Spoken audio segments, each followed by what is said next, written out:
Well, I'm getting my pork butts ready. It's almost 1 a.m. And I cracked open the cryo bag only to learn that the pork butts that I bought are boneless. That is a huge surprise to me. I probably could have read the label.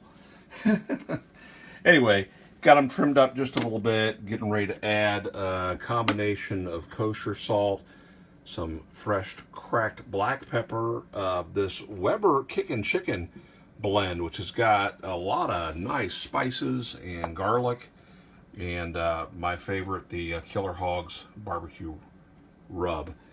Got some mustard on here to help everything cling, and we'll get that all on here and let it sit overnight. And 7 a.m. this all goes on the smoker. So we'll see how this goes with these being boneless. Kind of a surprise. So I'm missing part of my tripod, so I can't hook my phone to the tripod this morning. Anyway, you can see that the butt resting overnight has lost a little bit of juice. Who knows, that could be just from the salt that was in the rub. Anyway, I remembered to put this grate down, and last couple butts I have forgotten to put that in. Works great if you're working with chicken or something that you're going to want to flip around from end to end. Anyway, smoker's getting up to speed. This is a Camp Chef SmokePro in the stainless steel lid model, which is already beginning to pick up a whole lot of grease from the smoke. So I either need to clean that off or not. See you in a bit. All right, we got them on. I got to go get a little bit more rub to put on these spots that I touched. One of the things I was hoping to learn in this cook was I'm cooking the one on the left with what fat cap there is on top, and the one on the right with fat cap on the bottom. There's not much fat on these. When they came in that cryo pack, they were awfully well trimmed, almost too well trimmed. But these will not be flipped over at all. I'll turn this rack end to end. But this is the way we will find them after we cook them. And we'll see if we can learn anything from that experiment. Taking a little pause in the action. Had to run by Penn Station, grab some lunch. Not a sponsor. I gotta tell you, I'm just super frustrated by the temperature issues I'm dealing with. Today I knew it was going to be a gorgeous day. It was going to be somewhere in the 70s. Right now it's 78 degrees in February. I'll take it. So the last thing I expected was that I'd have troubles keeping temp.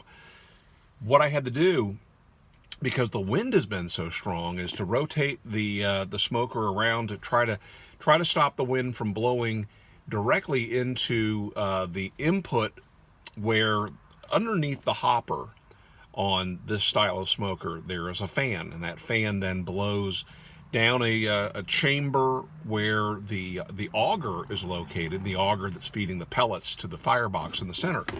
Well, if the wind is blowing across the bottom of that thing really, really fast, it's sort of like somebody taking a straw or a bottle and blowing across it. You know, if you had liquid here and you blew across it, it would suck the liquid up. Well, the air blowing directly across that is actually sucking air back out of that firebox, or you know, if it's strong enough, it'll blow into the firebox, put my fire out. So I got a welding blanket out that I bought from Harbor Freight a while back. That I purchased it so that if it ever got cold while I was smoking, I would have some insulation. Well, now I got that thing on the smoker trying to block the wind from blowing, but I had it set at 230 degrees, and typically this smoker stays within about 5 degrees of where I set it.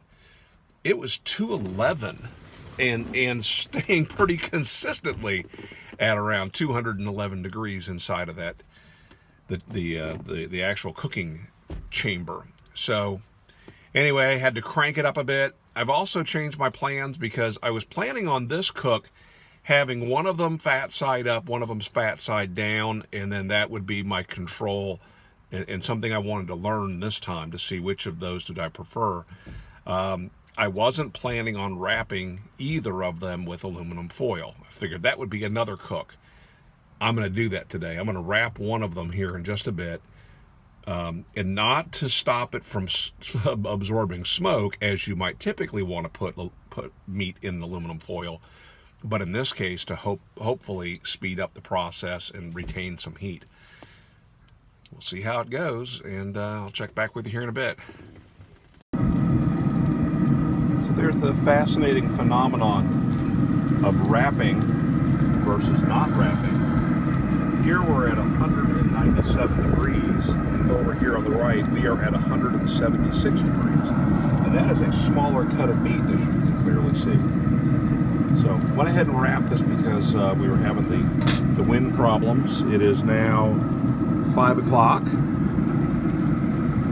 So we're right at 8 hours on this, so very good.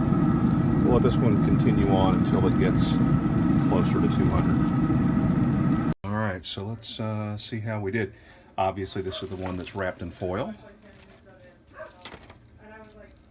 And yeah, like butter. Look at this.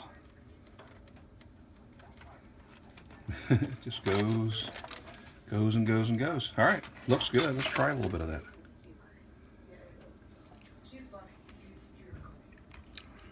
Nothing wrong with that at all.